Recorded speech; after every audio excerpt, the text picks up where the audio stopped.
Olá pessoal, esse aqui é o canal Terraform Society, eu sou o professor Luiz Roder. Vou pedir para você deixar o seu like, seu dislike, comentar, acionar sininho, todo aquele lance do YouTube aí, né, para ajudar o canal aí a crescer. Pedir para as pessoas se inscreverem seria legal, assim, porque ajudaria bastante. Quanto mais a gente tiver visualizando, mais eu existo, mais a obra se torna importante, o meu diário digital pós-mortem, como eu falei no outro vídeo aí, vai saber, né? Vou deixar meu registro para a eternidade. Hoje no Eu Recomendo Literatura, eu vou falar de uma obra chamada Simão o Mago, do Jean-Claude Carrière. Esse livro, eu li esse livro, eu não tenho, esse livro está na casa da minha mãe, guardado lá, então eu não tá aqui no apartamento, ele está numa caixa, então eu não consegui pegar para ver direitinho. Mas pela minha pesquisa aqui, ele saiu em 1993, e esse livro é fantástico, ele é curtinho, ele tem umas... eu acho muito engraçado. Eu estudei bastante outros vídeos aqui para ver como é que fazer os vídeos e tudo mais, né? Pra você ter uma ideia de como funciona o YouTube e tal. Então eu sigo alguns canais para poder, e sempre vejo assim, para poder entender como que eu posso fazer melhor aqui, me comunicar com vocês, usar o meu freestyle, que é como eu faço aqui, que é a linha que eu adotei, que eu acho que para mim funciona melhor, né? Não quer dizer que tem gente que lê um teleprompter, fica bem, mas para mim eu gosto de deixar fluir aqui. E às vezes eu deixo de dar algumas informações e viajo na maionese, mas talvez é o que cria a peculiaridade do canal. E aí eu tava vendo uns vídeos um tempo atrás de canais de literatura, né? E aí uma galera assim, o livro tem capa dura, ele tem tantas páginas, a letra, e assim, tipo, mano, você leu o livro? O mais importante é a sua visão sobre o livro. Então assim, tem canal quando começa assim de, ele tem tantas páginas, a capa, olha, mano, começa a ver que a pessoa, né? Mas cada um. Não é querendo criar intriga aqui, mas que eu comecei a fazer o comentário e me veio a. Mas o livro tem 136 páginas, a capa. Esse livro é muito legal. E ele é curtinho e tal. E ele é gostoso de ler, assim, você lê. E do que ele vai tratar? Simão o Mago, ele foi um personagem que existiu. Ele é contemporâneo de Jesus. Ele tenta, a história é que ele tentou fazer parte dos apóstolos, né? Mas e os apóstolos meio que o renegaram, assim. Por quê? Naquela época de Jesus existiam os profetas, então por isso que você tem lá na Bíblia cuidado com o falso profeta e tudo mais, né? Você tinha um monte de cara que andava pela Judéia, pelo Oriente Médio ali, aquela região e tudo mais, fazendo milagres. E aqui milagres entre aspas, não é o milagre, o entre aspas do Joey Tribbiani que não sabe usar aspas, do Freitas, que é genial também. Eu recomendo.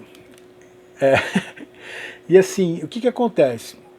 Você tinha uma série de pessoas que eram trambiqueiros, então eles iam e faziam, davam golpes nas pessoas, ofereciam milagres e tudo mais.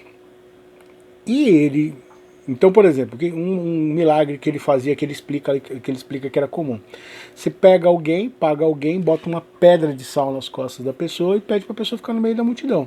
Então, quando ele estava fazendo uma pregação, o Simão, ele falava que ele podia curar as pessoas.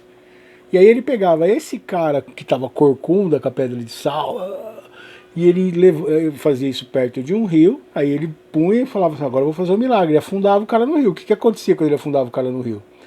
O sal dissolvia na água, e aí o cara levantava tudo muito bem, né? E, e, e parecia que ele tinha feito um milagre. Então ele tinha uma série de esquemas que ele montava. E ele fazia muito sucesso. Ele, quando chegava nas vidas, as pessoas o conheciam, sabiam que ele era um mago. Simão, um mago. E aí, ele começa a chegar nos lugares e ele começa a perceber que as pessoas não estão muito interessadas nele. Por quê? Porque tem um outro cara fazendo milagres e está fazendo muito sucesso. Sim, Jesus. Então é muito louco que este livro ele vai contar a história de Jesus por meio do Simão o Mago, mas diferente do Lucano, médico de homens e almas, tá? Não é uma é um cara que é trambiqueiro que quer entender como que Jesus faz os seus truques. Porque Jesus está roubando a clientela dele. Então ele tenta chegar próximo de Jesus, então eles vão pegar, o Jean-Claude Carrière, ele pegou esse fato histórico do Simão o Mago, que existiu de verdade, e tentou se associar aos apóstolos, e ele vai criar uma ficção. Porém, tem uma crítica aí no livro muito forte, e eu vou chegar lá. Então o que acontece? Ele vai e ele tenta chegar no Jesus e tudo mais, e não consegue, e ele fica tentando entender os milagres, e então você tem todo o processo do Simão Mago tentando entender Jesus, e aí você vai vendo a reação que Jesus vai causando nas pessoas, né? E aí ele passa pelo Lázaro, ele passa, e aí ele vai fazer mais ou menos o que aconteceu com o Lucano, do Taylor Caldwell. Ele vai chegando depois que os milagres acontecem, então ele não consegue ver os milagres. E aí, diferente do Lucano, que ele vai ter essa discussão dogmática, jornalística, o Simão ele quer entender como é que foi feito o truque.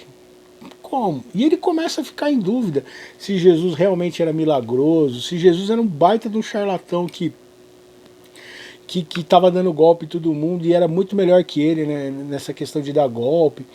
Ao mesmo tempo ele começa a prestar atenção em umas discussões filosóficas de Jesus, então ele começa a entrar em numa piração, assim, será que realmente existe um Messias e tudo mais? E aí Jesus é preso, apanha lá, acontece, e tá lá. Então ele chega depois, mas ele vai chegar na crucificação de Jesus. E antes da crucificação, ele consegue escalar e chegar naquele buraco onde Jesus foi confinado, e ele fala com Jesus. Então ele nunca vê Jesus, ele vai somente ouvir a voz de Jesus. E aí é muito legal essa passagem no livro, que ele descreve assim, ele consegue trazer assim o cansaço de Jesus, o Taylor Caldwell, desculpa, o Jean-Paul Carrière, ele consegue trazer, ele nos coloca nesse momento da prisão de Jesus, é uma coisa que não tem ninguém, não tem nenhum relato, né? E ele cria essa brecha que faltava, né? E é ficção, tá? Não vamos pirar aqui. E pega Jesus falando do ponto de vista dele antes de ser executado. E você sente assim, ele consegue, isso que eu falei, você sente a dor de Jesus, assim, física e até espiritual, né? Que depois vai se manifestar lá, Pai, porque tu me abandonaste, né? E depois ele já entende e volta e aceita a missão dele. O plano. E aí o Simão pergunta, você fazia milagre de verdade mesmo ou era, né? Ele quer saber isso. E aí é muito legal, que é o grande tchan do livro, que não dá spoiler, porque espero que vocês leiam, porque nada como você ler, mas que é o interessante deste vídeo, do que eu quero comentar com vocês, é que Jesus fala, não, eu não fiz os milagres.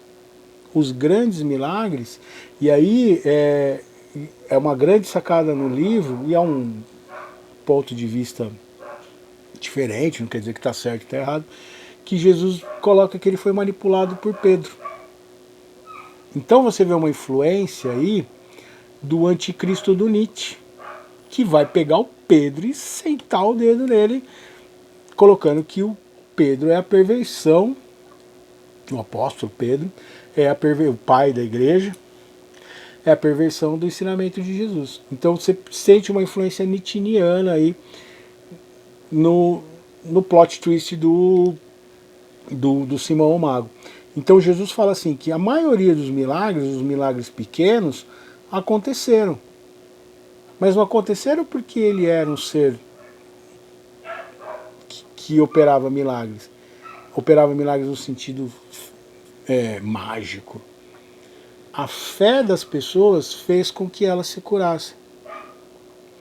Aquela fé, então ele conseguia motivar algo nas pessoas através das palavras dele, e é muito bonito isso, muito legal você ler e prestar atenção nesse detalhe do clímax do livro, de que Jesus sabia do poder que ele tinha nas pessoas, mas que era um poder simples, não era tipo, né, e que as pessoas se curavam pela fé delas, e ele fala os pequenos milagres. Aí ele fala, mas e os grandes milagres, tipo a multiplicação dos pães? E aí Jesus explica, isso eu não vou dar spoiler, você lê o livro, mas ele vai explicar como acontece, como Pedro manipulou os grandes milagres. E por que ele teria manipulado os grandes milagres? Para fazer com que as massas viessem atrás deles, para poder ouvir a palavra, para poder manipular essa ideia do Jesus Christ Superstar que a gente vai ter lá, de criar essa marca, de criar essa loucura das pessoas em volta de Jesus. E aí você vê que Jesus está muito triste com isso de ter sido manipulado por Pedro. E ele coloca, eu vou morrer e eu vou deixar de fazer o que eu vim fazer aqui, que é conversar com as pessoas, dar esperança para as pessoas. Então é muito legal. Aí o Simão volta, fica naquela, e ele vê a crucificação de Jesus, ele fica extremamente emocionado, tocado, ele fica com tudo aquilo acontecendo na cabeça dele, e ele acha que ele vai ter que ele também vai conseguir, ou que ele foi tocado por Jesus, e que ele vai operar grandes milagres, não sei o que, e ele sobe num lugar lá e pula, porque ele vai voar. Ele não voa. Eu recomendo Simão o Mago, Jean-Claude Carrière. O poema de hoje chama Obediência. Eu fiz ter o primeiro verso, tá entre aspas, ele é uma citação do Aleister Crowley. Então, o fulcro da questão da liberdade é a sua noção de obediência. É como e o quanto nos importamos com a opinião alheia. E quando e onde fazemos o que achamos, termos o direito de fazer o que quisermos, sem termos dogmas ou sistemas políticos, avaliando e julgando algo que varia de lugar, época ou filosofia, e que no fim apenas tenta domar a animal natureza humana. Quando Jesus fala do Pedro, ele vai envolver todas essas questões de tipo, como que ele não quis magoar o Pedro, como que ele se vê envolvido numa trama maior que ele e vai acabar do jeito que acabou. A gente é obediente àquilo que a gente acha que tem que obedecer. E aí isso vai determinar o quanto a gente é livre de verdade, né? É muito louco você imaginar isso e você tentar trazer isso para a sua vida cotidiana. Porque a gente se prende em uma série de relações humanas que às vezes a gente fica sem condições de dizer não, eu vou sair, eu tô fora.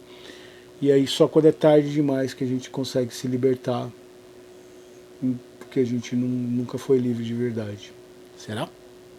Deixa o like, dislike. Seja livre para deixar o like, o dislike, se inscrever no canal, comentar e tudo mais. E a gente se vê em outro vídeo. Tchau, tchau.